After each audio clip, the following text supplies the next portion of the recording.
জীবনের কোনো এক সন্ধ্যায় কি কখনো মনে হয়েছে আপনার যোগ্যতাটা কেউ ঠিকঠাক মতো মূল্যায়ন করছে না?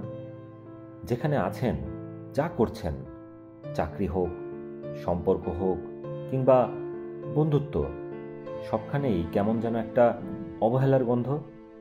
এমন সময় কি করবেন?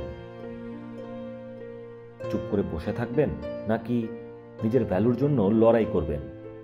আপনাকে বুঝতে হবে, এমন পরিস্থিতিতে ইমিডিয়েট অ্যাকশন নেওয়া ছাড়া কোনো উপায় নেই। আপনাকে সেই জায়গা ছেড়ে দিতে হবে যেখানে আপনার কদর নেই, এবং পৌঁছতে হবে সেখানে যেখানে আপনার ভ্যালু আছে। কিন্তু এখানেই সবচেয়ে ইন্টারেস্টিং প্রশ্ন, আপনার ভ্যালু কতটুকু সেটা বুঝবেন কিভাবে?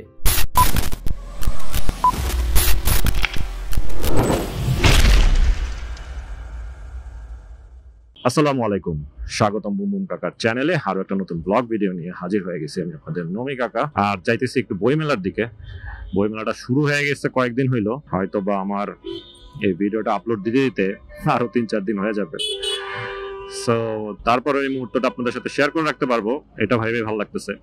যেটা বলতেছিলাম, আপনি এখন যে জায়গাটাতে আছেন, আপনি চাকরি করতেছেন কিংবা আপনার আশেপাশের মানুষ, বন্ধু বান্ধব, আপনি যাদের সাথে মিশতেছেন, আপনার প্রিয় মানুষ, আপনার পরিবারের মানুষ, সবার কাছেই আপনি কি আপনার প্রাপ্য সম্মানটুকু বা আপনার যে যোগ্যতা, সেই যোগ্যতার ভ্যালুটা কি আপনি পাচ্ছেন? যদি সেটা আপনি কখনো ভাবেন এবং আপনার যদি মনে হয় যে সেই মানুষটা আপনাকে প্রাপ্য সম্মানটুকু দিচ্ছে না, আপনার যোগ্যতার মূল্যায়ন করতেছে না, তাহলে আমার মত ভাই, তার থেকে দূরে সরে যান।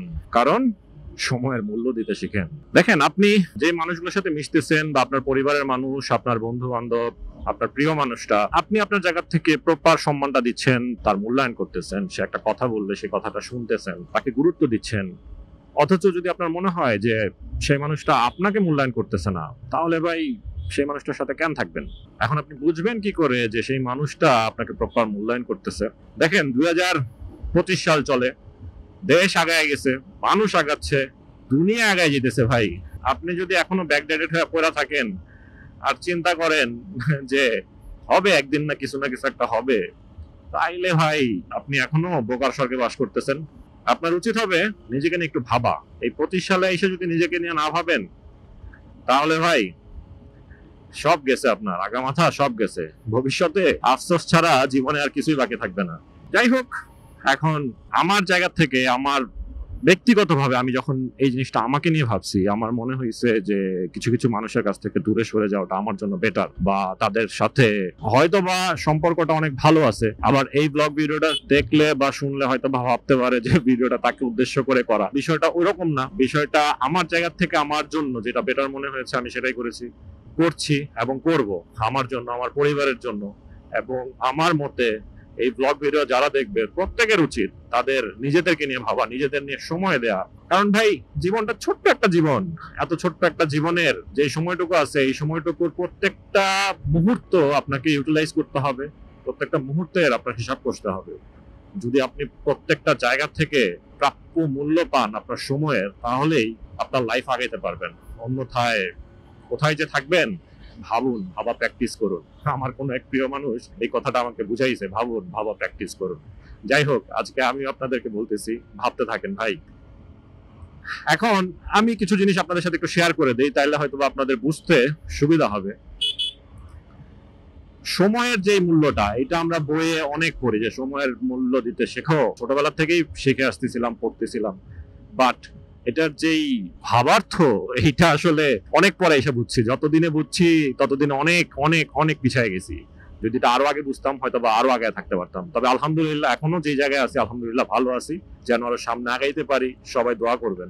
সো সময়ের মূল্য দিতে শেখেন ভাই। আপনি যে মানুষগুলোর সাথে মিশতেছেন, যাদের সাথে আপনার চলাফেরা, অফিস হোক কিংবা varsity, school life, college life, varsity life, যেখানেই থাকেন না কেন, যে মানুষগুলোর সাথে আপনি মিশতেছেন, আপনার পরিবার, বন্ধু বান্ধব, আত্মীয় স্বজন, সো ওই মানুষগুলোকে আপনি আপনার যে সময়টা দিচ্ছেন, তারা কি আপনার প্রপার সময়ের মূল্যটা দিচ্ছে কিনা, এটা একটু চিন্তা করে দেখেন। যদি আপনার মনে হয় যে না, আমি সেই মানুষটার সাথে দেখা করলে আমার প্রাপ্য সম্মানটুকু পাচ্ছি না, প্রাপ্য মূল্যায়ন হচ্ছে না আমার, তাহলে ভাই সেই মানুষগুলোর থেকে একটু দূরে থাকেন। এবার একটু ভাবেন, এখন ধরেন সময়ের মূল্য আপনি পাচ্ছেন ঠিকই, কিন্তু আপনি যে মানুষটার সাথে মিশতেছেন, যখন সেই মানুষটার সাথে থাকেন, সেই মানুষটা আপনাকে সবসময় মনে করেন যে পচায়, আপনার কথার কোনো মূল্য দেয় না, আপনার কথার কোনো ভ্যালু নেই তার কাছে। সে যেটা বুঝতেছে সেটাই রাইট, সে যেটা বুঝতেছে সেটাই আপনাকে করতে হবে।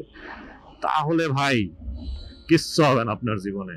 আপনার নিজের একটা ব্যক্তিগত মতামত আছে না, আপনার নিজের একটা জীবনটা তো আপনার, আপনি আপনার জীবনে কি করবেন সেটা টোটালি আপনার সিদ্ধান্ত। এইখানে যদি অন্য একজন মানুষ এসে আপনাকে ইন্টারফেয়ার করে, আপনাকে পজিটিভ কোনো কিছু না বলে, আপনাকে সবসময় নেগেটিভ কথাবার্তা বলে, সবসময় তার কাছে নেগলেক্ট হচ্ছেন, আপনি তার পাশে যতক্ষণ আছেন ততক্ষণ একটা নেগেটিভ এনার্জি আপনার মধ্যে ভর করে থাকে, তাহলে ভাই অবশ্যই অবশ্যই আমার মতে সেই মানুষটার থেকে একটু দূরে থাকাটাই আপনার জন্য ভালো হবে।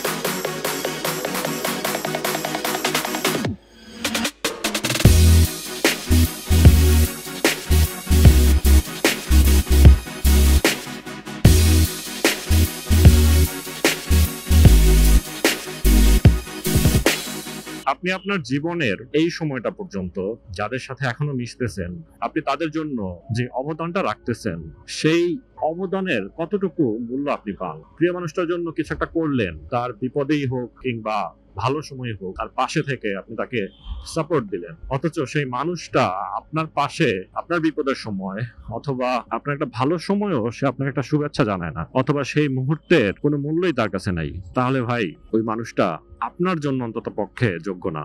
অনেকক্ষণ অনেক কথাই বললাম। আমার জায়গা থেকে আমার যাদের মনে হয়েছে তাদের সাথে থেকে আমার কোনো লাভ হচ্ছে না, আমি তাদের থেকে দূরে সরে আসছি। এতে করে কারোর জীবনই থেমে থাকে নাই ভাই। যার যার জীবন তার তার চলতেছে, চলবে, এটাই নিয়ম, এটাই বাস্তব।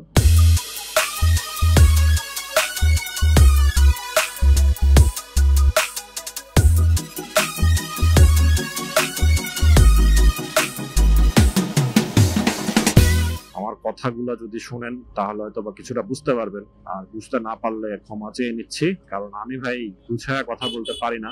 যেহেতু গুছায়া কথা বলতে পারি না, সো কথা এলোমেলো হয়ে যায়, আর এই কারণে আমার সাড়ি কাকা আমার সাথে চিল্লায়, ঠিকঠাক মতো কথা বলতে পারছ না তুই বেটা, তোর ভিডিও কেউ দেখে না। আমি বলি ভাই কথা ঠিকঠাক মতো বলতে পারি না ঠিক আছে, বাট কথা তো বলতে পারি আলহামদুলিল্লাহ। কম হোক বেশি হোক, কেমন লাগে আমার ভিডিও, ভালো লাগে না খারাপ লাগে জানাবেন। ভালো থাকেন, সুস্থ থাকেন, ইনশাআল্লাহ দেখা হবে আবার নেক্সট কোনো ব্লগ ভিডিওতে। আর বইমালা একটা চক্কর দিয়ে আজকের মতো শেষ করতেছি। আল্লাহ হাফেজ।